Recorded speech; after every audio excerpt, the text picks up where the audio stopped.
Abre o seu coração, eu quero ser bem objetivo, porque eu creio que este culto ele tem uma proposta, te aproximar da glória de Deus, para que você creia em milagres. E o reino, ele se move, né, por um movimento do homem chamado fé. E a fé, ela é algo que ela pode ser descortinada, entendida, principalmente por aquilo que a Bíblia. E o capítulo 11 de Hebreus é o capítulo da fé, dos heróis da fé. E as características que nós lemos nesse capítulo nos revela personagens, pessoas, seres humanos, como você, como eu, que eles, apesar de serem humanos, tiveram uma outra compreensão a respeito das questões da vida. E como eles tiveram essa compreensão que nós chamamos de fé, olha o que eu estou falando, uma compreensão que nós chamamos de fé, eles conseguiram ultrapassar obstáculos que geralmente o homem não consegue. Hebreus 11, 17 fala de um personagem que é o principal da fé. Estou me referindo aos seres humanos, eu não estou falando de Jesus, nem do Espírito Santo, nem de Deus, porque há o concurso. Pela fé, diz Abraão, já ele com o nome mudado por Deus. Então, pela fé do homem transformado já. Senão ia ser Abrão, o homem que ainda não havia sido tocado pelo poder de Deus e mudado o seu nome. Pela fé, Abraão, quando posto à prova, quando o quê? A vida prova. A família prova, os filhos provam, as finanças provam, as lutas da vida nos provam, principalmente as injustiças nos provam muito. E o Brasil está vivendo um momento muito peculiar. Pela fé, Abraão, quando posto à prova, ofereceu Isaque. Estava mesmo para sacrificar o seu unigênito, aquele que acolheu alegremente as promessas, a quem se tinha dito, em Isaque será chamada a tua descendência. Por quê? O versículo 19 é um comentário que você não encontra no Velho Testamento. É um comentário, provavelmente, da história rabínica a respeito de Abraão e Isaque. Porque você sabe que a Torá tem a Torá escrita e a Torá falada. Então, a Torá falada tem muitos adendos que você encontra lendo o Novo Testamento. Atos capítulo 13, por exemplo, quando ele fala de Saul, ele diz lá que Saul reinou 40 anos. Você só encontra lá. Você não encontra em outro lugar. Então, tem muita coisa que são reveladas no Novo Testamento que é da Torá falada.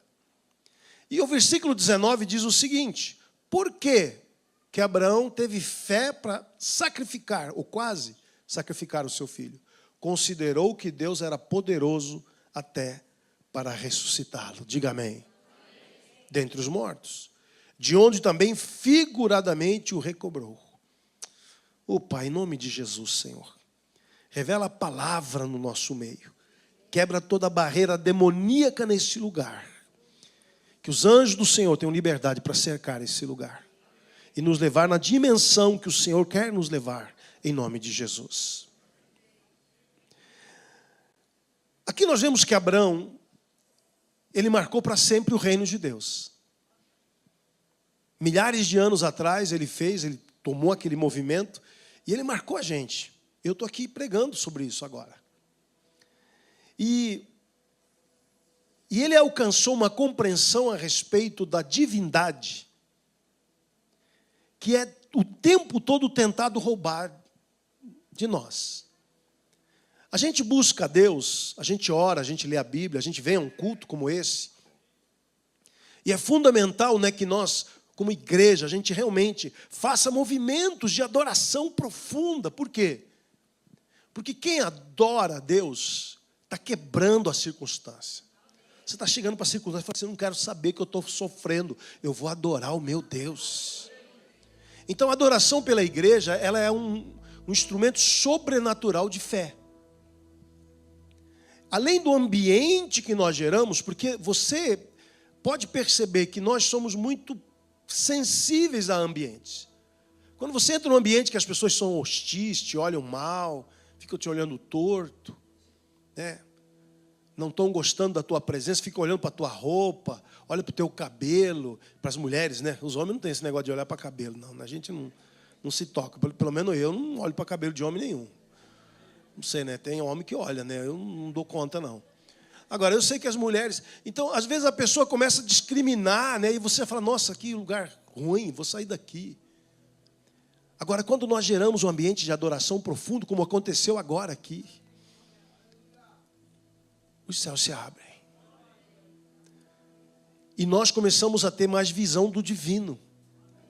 Porque o problema da nossa busca, de nós querermos a intervenção divina, é que a gente busca a Deus, mas o coração está muito amarrado, né, com incredulidade e dúvida. E aqui nós percebemos esse homem, ele encontrou algo diferente a ponto de ser chamado o pai da fé. E tem mais um detalhe, hein?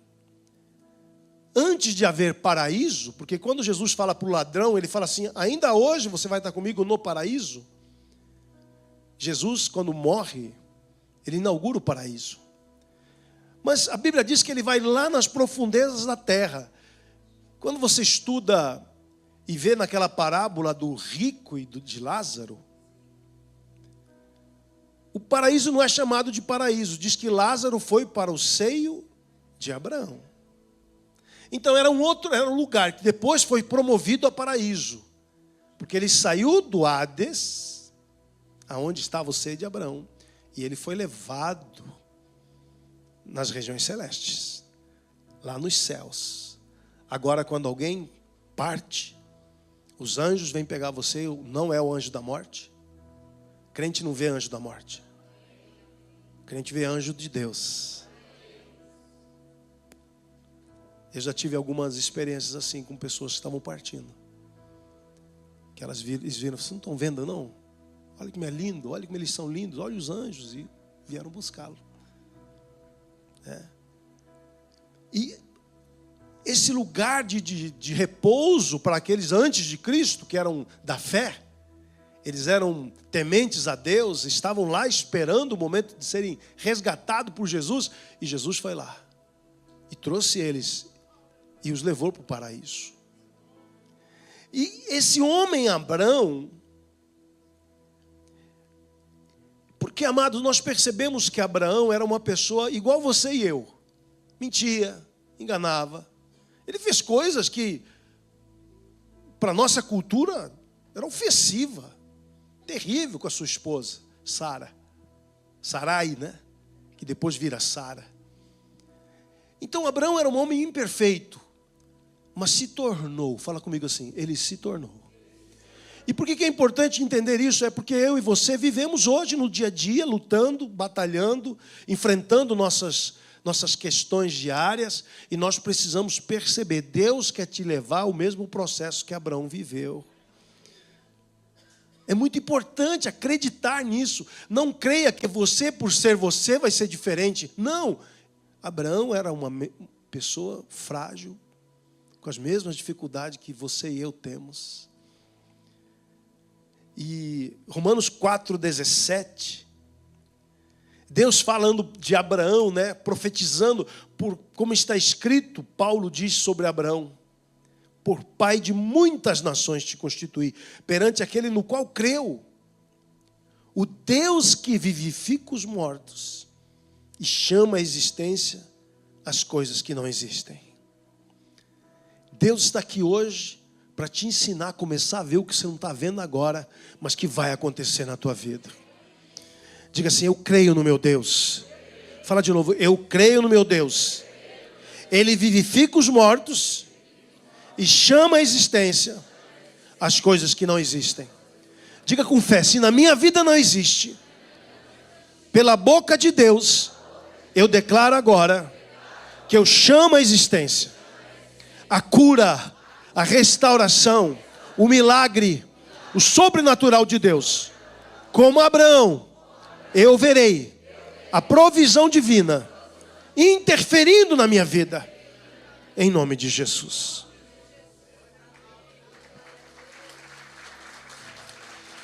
E ele continua dizendo: Abrão, esperando contra a esperança, creu, para vir a ser pai de muitas nações.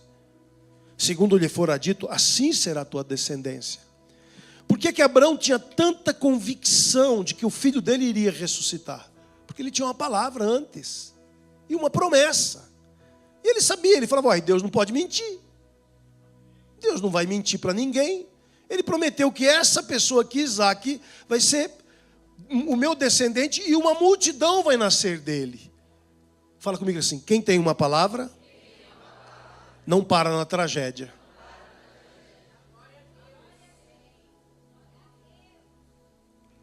E o versículo 21 diz, de Romanos 4, estando plenamente convicto de que o Senhor, ele era poderoso para cumprir o que prometera.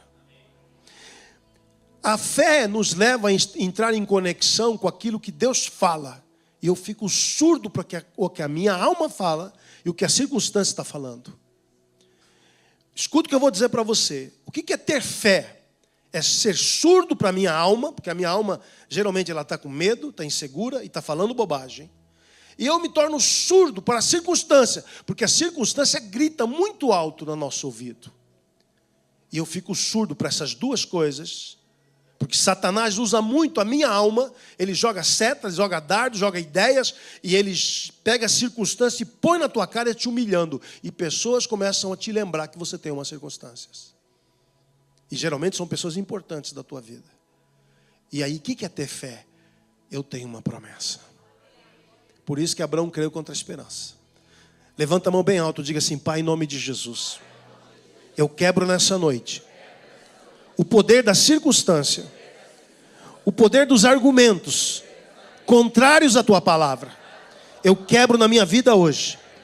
Eu rejeito em nome de Jesus.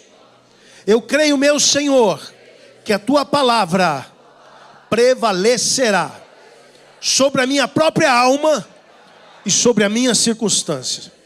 Faz a tua obra, Senhor, segundo o que o Senhor prometeu, para a minha vida, a minha família, o meu futuro, as minhas realizações, meus empreendimentos estão nas tuas mãos. Fala comigo assim: Pai, o meu futuro é promessa de Deus.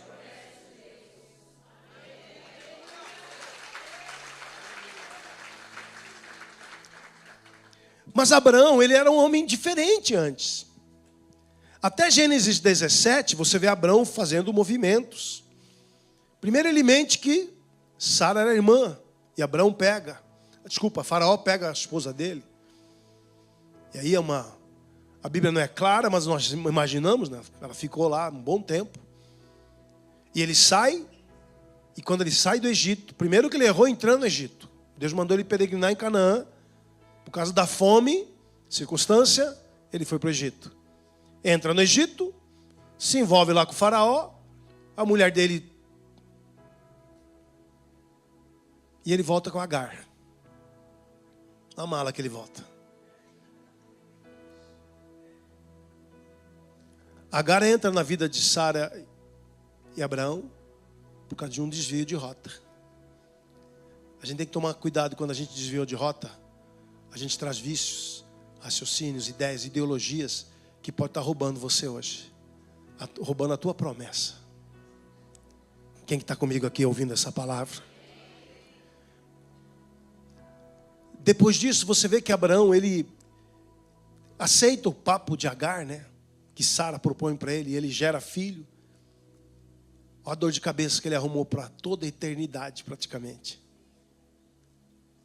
Então nós vemos que Abraão, ele não era um homem perfeito. Mas em Gênesis 17, versículo 1, quero lembrar você, quando atingiu Abraão a idade de 99 anos, apareceu-lhe o Senhor e disse-lhe: anda, eu sou o Deus, eu sou o Elohim, é o Shaddai, né? Anda na minha presença. Fala comigo assim: anda na minha presença. Quem anda com Deus é transformado. Porque diz: e ser perfeito. E eu já mostrei para vocês em outra palavra. E seja aperfeiçoado, essa palavra. Não é perfeito. Seja aperfeiçoado. Porque perfeito só tem um, que é Ele. Nenhum homem é perfeito. Todo homem está sendo aperfeiçoado. Então, quando ele diz para Abraão, aqui nós percebemos que é um ponto de, como é que chama? De inversão da vida de Abraão. A partir daqui, nós começamos a perceber que Abraão, ele é começado a levar numa dimensão maior. Por que eu estou dizendo isso? Ele começou a andar na presença de Deus. Fala comigo assim, na presença de Deus. Como é que eu digo isso? Gênesis 18. Em Gênesis 18, aqui diz assim, versículo 1, apareceu o Senhor a Abraão de novo nos carvalhais de Manre, quando ele estava sentado à entrada da tenda, no maior calor do dia. Estava muito quente, devia ser meio-dia, 1h da tarde. E ele estava ali sentado e vem 3 pessoas na direção dele. Eram 3 figuras.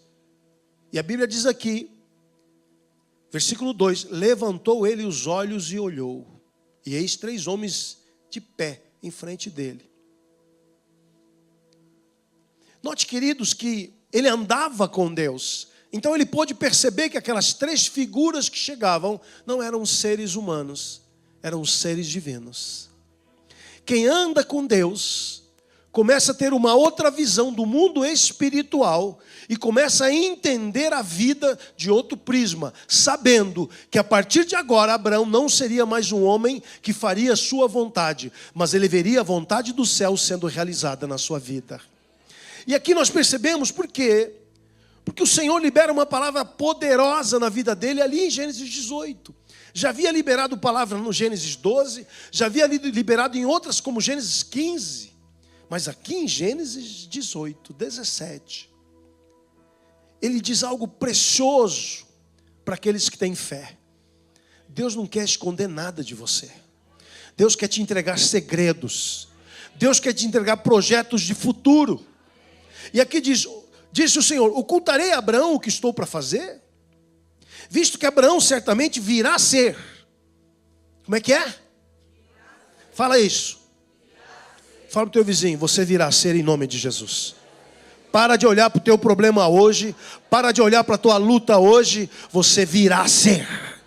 Porque você tem a fé de Abraão. Você está conquistando a fé de Abraão. Para de olhar para o hoje. Começa para o virá a ser. Você verá a glória de Deus. Aleluia. Dá um glória aí bem forte. Virá a ser uma grande e poderosa nação. E nele serão benditas todas as nações da terra. Por quê? Eu o escolhi para que ordene aos seus filhos e a sua casa depois dele, a fim de que guarde o caminho do Senhor, pratiquem justiça e juízo, para que o Senhor faça vir sobre Abraão o que tem falado a seu respeito. A promessa, ela vem para você para te colocar no prumo, para te tirar do engano, da soberba, do orgulho, da prepotência, dessa maneira estranha do homem pensar que ele é dono do nariz dele. Quando o homem recebe uma palavra de Deus e deixa a palavra entrar em sua alma, ele começa a alinhar o coração dele. E ele passa a uma prática nova, justiça e juízo. Porque ele entendeu a justiça divina. Todo homem sábio, toda mulher sábia, percebe que a sua vida não é prestar conta apenas neste mundo e para a aparência deste mundo. O mundo olha a tua aparência. Se você tem segredos ocultos, o mundo não sabe. Mas o reino de Deus sabe. Então nós não gostamos mais de segredos pessoais. Preferimos ter uma vida limpa e íntegra. Por isso vivemos a prática da justiça divina e não mais justiça humana apenas. Nos submetemos às autoridades. Cumprimos as leis dos homens, desde que as leis dos homens não ofendam a lei do meu Deus. Então eu não quero mais viver da aparência, eu quero viver da minha essência. Porque é ela que testifica o meu caráter diante do meu Deus. Então, amados, daí Gálatas 3, versos 7 e versos 9, diz, sabei, pois, que os da fé é que são os filhos, os herdeiros de Abraão. E o verso 9, de modo que os da fé são abençoados com o crente Abraão. Quem pode dizer aleluia? Note, A proposta divina com esta palavra hoje é tirar você da tua história, dos teus argumentos, das ideias que as circunstâncias trouxeram. Então você está obcecada. A pior coisa para o crente é a obsessão pelas circunstâncias. Porque ele rouba o que tem de mais precioso. Você começa a esquecer da promessa. E Abraão quer te ensinar hoje, não é o Hugo, é a palavra de Deus, através do modelo desse personagem maravilhoso. O pai da fé, ele não olhou para a circunstância, ele creu contra a esperança, diz a Bíblia. A esperança gritava para ele, não tem jeito. Ele dizia, eu tenho promessa. Levanta a mão e diga, eu tenho promessa. Não, fala de novo, eu tenho promessa. Crê no Senhor Jesus. Fala, crente, crê no Senhor Jesus. Será salvo tu e tua casa. Eu e a minha casa serviremos ao Senhor. Diga, a circunstância pode gritar, mas eu tenho promessa. Eu creio na promessa. Eu não creio nas circunstâncias.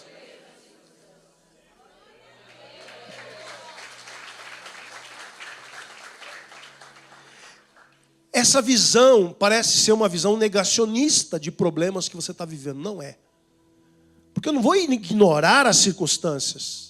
Eu vou administrar as circunstâncias na medida da minha sabedoria. Como é que eu lido com a circunstância? Sabedoria bíblica.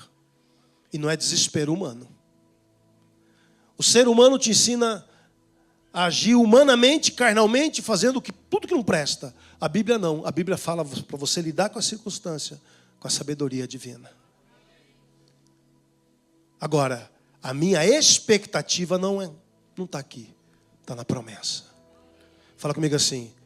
O pai da fé, Abraão, me ensina hoje a vencer a circunstância, declarando a promessa. Em nome de Jesus. Aleluia. Por isso essa vida que nós recebemos, é isso que é interessante nós. Por que Abraão viu aqueles 3 anjos ali? E um era Deus, provavelmente Jesus Cristo. O Senhor, o anjo do Senhor. Porque os que vão para Sodoma, só os 2 anjos. Um não vai para Sodoma e Gomorra. Só os 2 anjos. Por isso que a teologia entende que esta figura era a figura de Jesus. Não era. Você sabe que o tempo da eternidade são 3. O era, o é e o há de vir. Esse Jesus no Carvalho de Manri é o Jesus do era. O Jesus lá em Daniel 10, que aparece para ele, com as mesmas roupas que aparecem em Apocalipse, é o Jesus do era lá em Daniel. E é o Jesus do é em Apocalipse capítulo 1. Fala para o teu vizinho, segura, aleluia.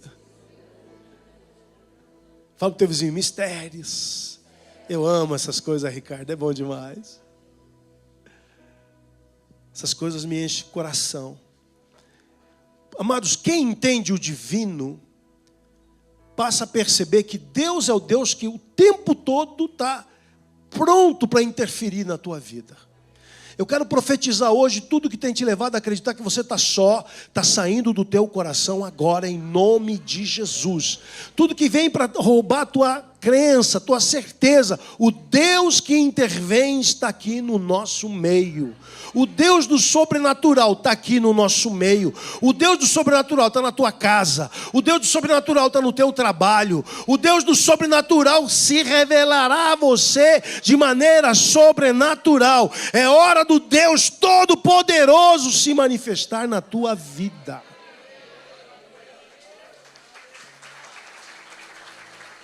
É tempo de quebrar a força dessa racionalidade da fé. A fé te leva a crer na intervenção. Eu amo o livro do Francis Schaeffer, que para mim é um dos teólogos mais profetas que aconteceram no século XIX, século XX. Ele escreveu O Deus que Intervém. E ele era intelectual, filósofo, e um baita livro. Marcou gerações esse livro. E ele revela ali claramente o Deus de Abraão, o Deus de Isaac, o Deus de Jacó, o Deus que mandou Noé fazer a arca, o Deus que levantou Abraão, como levantou Isaac, Jacó, levantou os 12, levantou todo Israel, o Deus que abriu o mar vermelho, vai falando amém aí. O Deus de poder, o Deus de milagres, o Deus que fez Elias abrir o Jordão só para ele passar. O que é aquilo exagerado, meu Deus? Né? Só para o bispo Robson pregava aqui isso aqui do sábado, eu falei, meu Deus, que coisa, né? O cara abre o Jordão só para passar 2. Exagero. Né? Fala para o teu vizinho, esse é o Deus que age na tua vida. Fala para ele, é o Deus de Elias, é o Deus de Zacarias, é o Deus de Ezequiel, e é o Deus do nosso Senhor Jesus Cristo. E Ele vai agir na tua vida em nome de Jesus Cristo.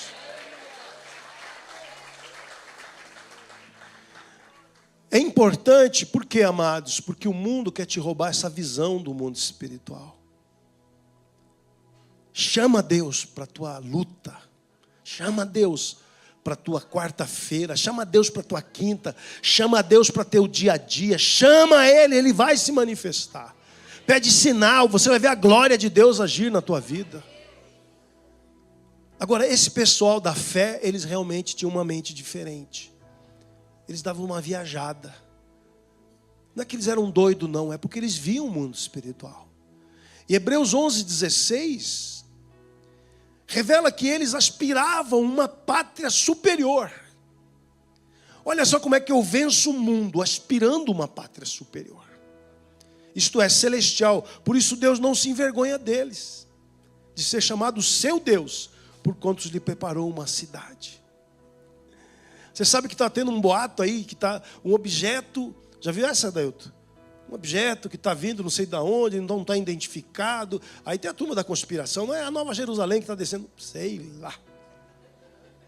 Fala para o teu vizinho, não sei, irmão. São coisas que a gente não sabe, né? Mas diz que está vindo um objeto. Aí não, é um asteroide que vai passar não sei quantos quilômetros. Já tem explicação científica. Mas você sabe que tem a região que eles não conseguem captar. Eu não sei porquê.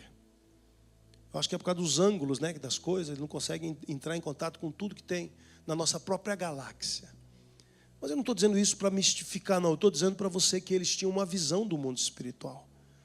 Porque, amado, se você acredita que a tua vida se resume a essa vida, você se torna muito medroso, ansioso, inseguro. Agora, quando você sabe, fala comigo, Deus está comigo, fala. O Deus poderoso, o grande El Shaddai está contigo, querido. A visão do mundo espiritual nos leva realmente a essa autoridade, essa coisa diferente diante das situações. Por quê? Porque está todo mundo vendo aquele problema só de um lado. E aí entra o espiritual.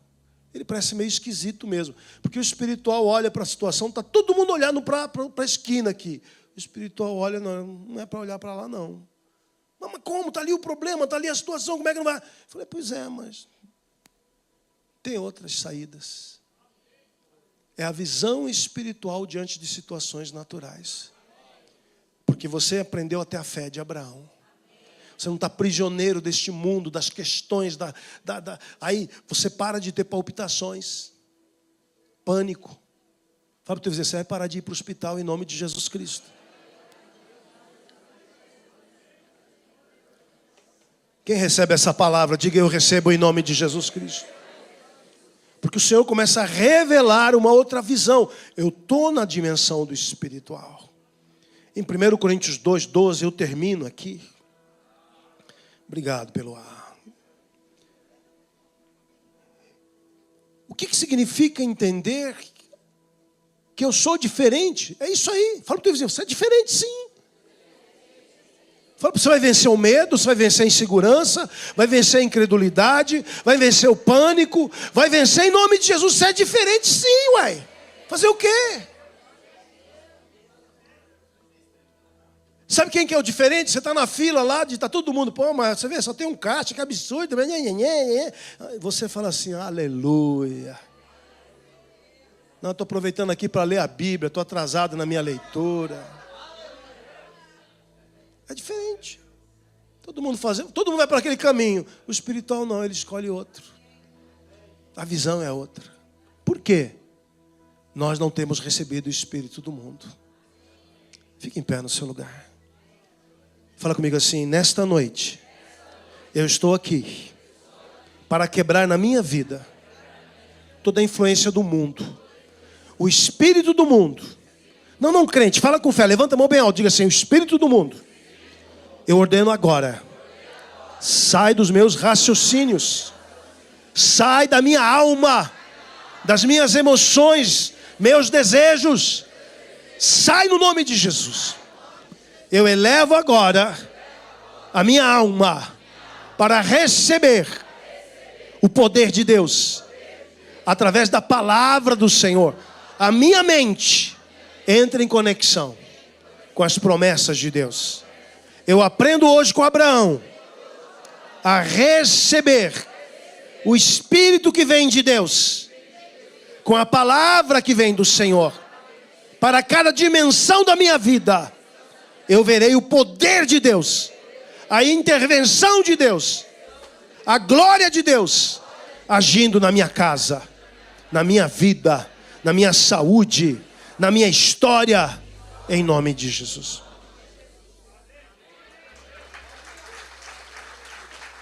Ele diz, projeta por favor: nós não temos recebido o Espírito do mundo, e sim o Espírito que vem de Deus. Para quê? Você precisa quebrar o poder do espírito do mundo na tua alma, para poder receber a influência do Espírito de Deus, para que você conheça o que por Deus já foi dado a você. Fala para o teu vizinho: o cheque já está assinado, a porta já está aberta. Mas se você deixar o espírito do mundo agir aí dentro, você está sendo roubado agora, nesse momento. Hoje é dia de cair o espírito do mundo na tua vida.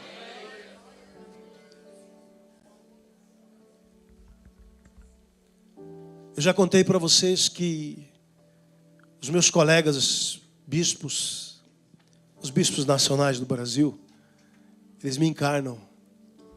Ele fala: Hugo, você é muito céu, eu quero ser mais. Porque quando você entende o mundo espiritual, teu sofrimento cai muito. Você para de sofrer, querido. O espírito do mundo potencializa teu sofrimento. O espírito que vem de Deus,